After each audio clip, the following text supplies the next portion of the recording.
ikut Wah, enggak gabung nih. juga. Lagi rame banget. Saya itu viral dulu daripada sekarang. Kalau sekarang mah belum viral. Dulu yang saya tantang Tuhan, viral banget katanya. Gitu. Masuk TV juga. Ya makanya kan kalau nyimak masalah pencot-pencot rame pencot-pencot ya. Jadi nyerangnya sekarang kemana-mana nih. Sampai ke Habib Lutfi, ke Abah juga keserang juga. Prihatin, Iya. sangat prihatin. Menurut Anda masuk akal nggak itu? Ya kalau menurut saya ngelihat pola yang mereka mainkan memang punya target khusus ya.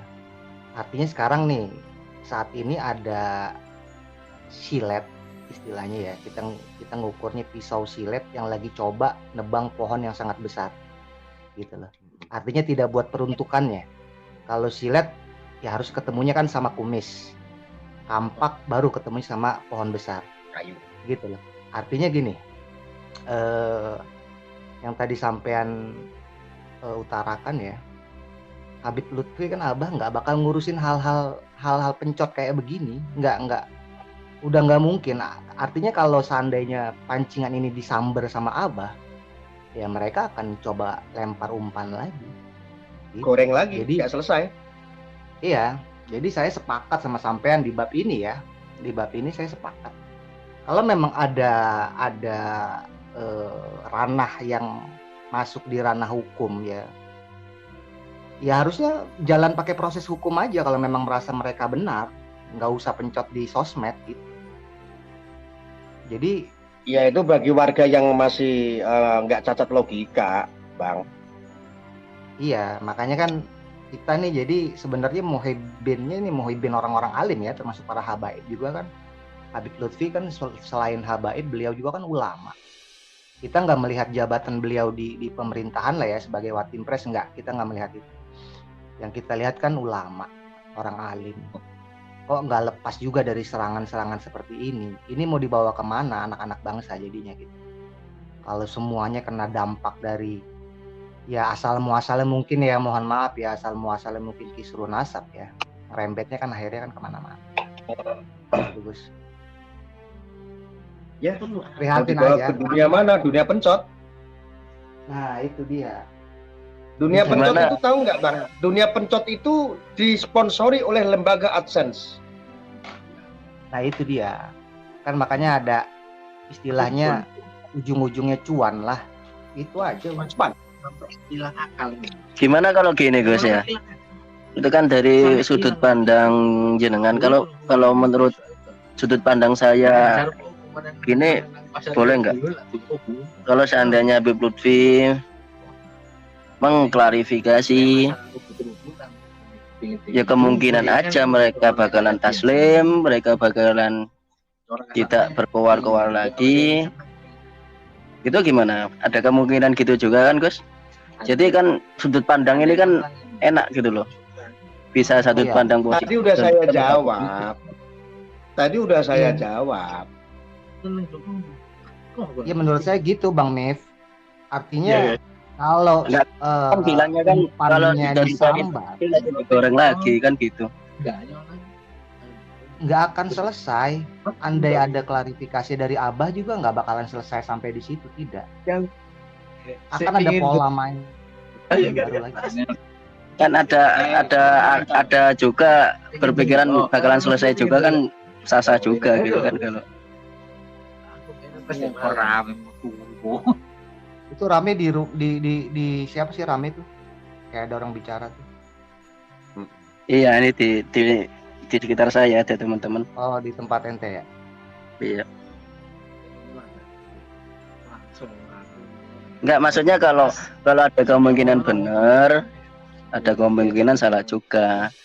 Kalau ada kemungkinan stop di situ, ya ada kemungkinan digoreng lagi kan gitu. Maksudnya kita harus imbang gitu. Kalau emang benar netral, jangan framing satu sisi aja.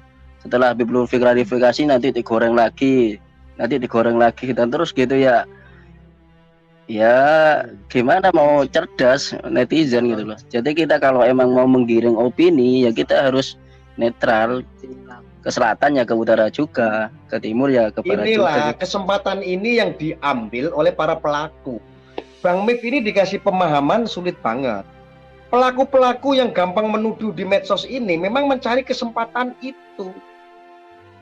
Nanti seandainya nuduh Obama atau Raja Arab dituduh, terus besok nuduh lagi siapa? Jokowi lagi. Pola-polanya dari dulu begitu. Jenengan masih nggak paham. Yang paling normatif, yang paling netral, yang paling objektif adalah yang menuduh para tokoh-tokoh besar ini. Buktikan aja ini negara hukum. Kalau kita hanya sebatas kepercayaan, keyakinan kayak jenengan semua, ya sama halnya kayak netizen-netizen sekarang. Contoh begini, saya bisa bilang seandainya Pak Mif, Bapak Anda itu tukang copet kerjaannya, bukan kerja di kantoran. Ya, terus? Ya seperti itu aja. Terus Bapak Anda nanti klarifikasi. Wah kan baper kan diledekin lagi. Ini medsos, beda dengan di dunia nyata. Gus Arya, saya mau nanya Gus. Halo. Boleh? Saya kan kalau yang tentang Abah ini belum terlalu ngikutin banget ya. Artinya dari Ya. pihak mereka udah ada yang mencoba bertemu dengan Abah atau belum? Tidak berani. Saya bahkan Nggak ada yang- fasilitasi, saya siap menjembatani, bahkan kalau bisa membuktikan Abah itu pemalsu makam, saya hadiahi mobil. Sampai detik ini tidak ada yang berani. Gitu ya. Malah saya dapat bulian. Ya artinya berarti memang yang balik lagi masalah cuma koar-koar di medsos saja ya. Artinya dari Lembaga dari AdSense. pihak mereka nggak ada yang coba ketemu orang-orangnya Abah atau lewat sampean gitu ya, ketemu ini klarifikasi Nggak ada. gimana nih Bang, nggak ada ya. Nggak ada Itu dia, sama Bang. sekali. Jadi buat Dan apa tujuan gitu mereka Abah satu ya harus AdSense, yang melayani. kedua bisa jadi provokasi. Iya, Untuk memecah belah. ada sasaran tembak utamanya masalahnya. Politik, Ada sasaran- saya udah sampaikan itu. Ada sasaran tembak utamanya. Abah itu masih istilahnya secara level target itu ya masih di level 3-nya lah ya, belum target utamanya. Betul. Masih ada level. Jadi menurut saya lagi, mohon maaf semua nih yang nyimak di room ini. Dengan kondisi kita seperti ini kan harusnya kita juga paham. Kita ini lagi coba dibentur-benturkan. Lagi coba diacak-acak ya. Nggak ngurus lah mau pilihan pilpresnya presiden nanti siapalah, terserah lah. Jelas kita nih anak-anak bangsa lagi coba diadu-adu. Ada target-target utama yang menjadi sasaran nanti. Betul, Gitu. memang itu. Desain Jadi terbesar adalah itu, untuk memecah belah, untuk dulu saya udah pernah sampaikan di YouTube saya juga. Saya mendapat info A1 dan saya berani pertanggungjawabkan. Tidak lebih adalah ini urusan politik untuk menyambut 2024. Dulu saya nggak sadar waktu itu. Tetapi ketika saya sudah dapat info dari A1 dari orang yang sangat penting dan desainnya betul-betul logis dan masuk akal. Contohnya Ya. begini, saya singkat saja ya. Kekuatan Nahdlatul Ulama itu besar. Maka Nahdlatul Ulama nggak cuma urusan dunia politik praktis, tetapi untuk membentengi NKRI ini sangat kuat sekali. HTI, Ansarud Daulah Islamiyah, JI, Jamaah Islamiyah, ISIS itu tidak pernah akan bisa lagi terang-terangan dia melawan. Kebangkitan khilafah enggak. Sekarang polanya berbeda. Grassroots yang umum dikasih umpan tentang nasab. Nasab ini sangat lumayan dampaknya. Antara orang PBNU, ulama-ulama di NU yang ada habaibnya juga, ini berusaha akan dipecah. Kalau grassroots bawah Nahdlatul Ulama dilempar nasab, akhirnya banyak yang rungkat, keyakinan mereka pribadi-pribadi berantem masing-masing. Yang tadinya kekuatan Nahdlatul Ulama ini 100, ini berkurang menjadi 80. Kurang 20 tuh hilang tuh kekuatan NU tuh. Karena udah dipecah belah tuh. Soal umpannya pakai nasab. Ada dua. Satu lagi adalah lewat jalur politik.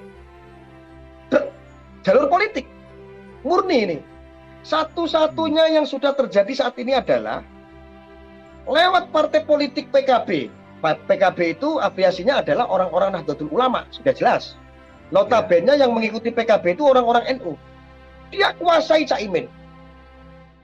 Setelah dikuasai Caimin, blek, sudah.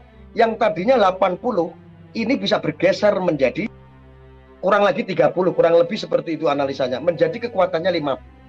Nah, trik-trik ini digunakan supaya kekuatan NU yang tadinya 100 menjadi 50.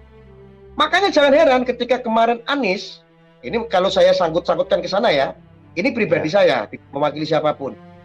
Tidak heran ketika Anies kemarin itu berkunjung ke makam-makam Wali Songo.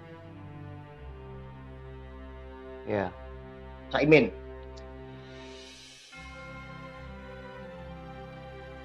Dan ini dimanfaatkan oleh kelompok-kelompok yang agamanya bukan Islam. Artinya mereka orang-orang Kristen yang anti terhadap orang-orang Muslim. Netizen banyak. Kenapa saya ngomong begini? Fakta yang bergabung di Laskar NKRI itu banyak kita profiling agamanya bukan Islam, tetapi provokasinya kencang. Saya bertanggung jawabkan. Saya ada screenshotan, ada segala macam, bukti-buktinya ada. Ya, itu orang awam, Muhammad, orang awam tidak akan pernah bisa berpikir tentang itu. Nggak nyampe ke situ. Iya, makanya tadi saya sampaikan begitu, Gus. Kan ada babnya masing-masing, ada caranya masing-masing. Kalau mau menghadapi pohon asem ya harus pakai kampak. Mau menghadapi jenggot ya harus pakai silet. Menghadapi leher ayam harus pakai pisau. Kan seperti itu. Artinya untuk kelas-kelas orang yang mungkin awam ya, yang awam masalah nasab ya, tugasnya mencerahkannya salah satunya tugas ente nih, begitu. Yang kira-kira ente bisa ngebisik, ya artinya ente juga bisa nih, Gus Arya bisa memberikan pencerahan kepada orang-orang yang sedikit banyak akan memecah belah NU, memecah belah NKRI. Ente kan juga bisa baca dengan tingkat intelijensi ente yang lumayan bagus gitu loh. Artinya makanya di room ente kemarin tuh di punya sampean itu kan saya juga sampaikan. Gus Arya sama backingannya orang pusat, akhirnya banyak yang teriak di situ.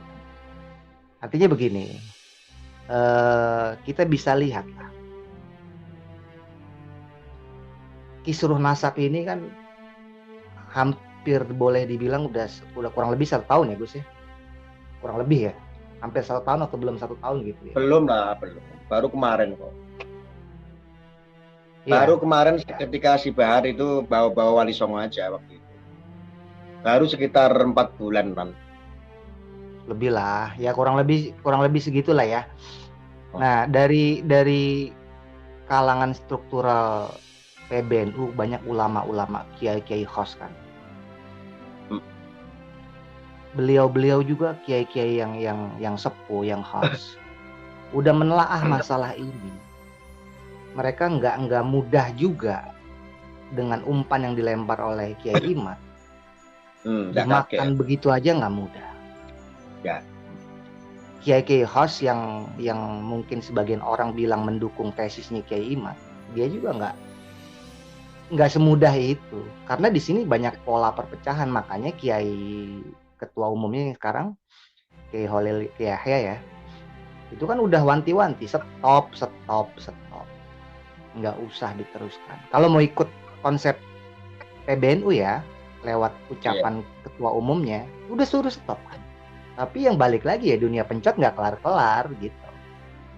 Jadi kan kelihatan banget kita nih anak-anak bangsa akan dibenturkan, yang sampean bilang tadi, banyak orang-orang yang di luar Islam ini yang kamuflase, membenturkan, provokasi.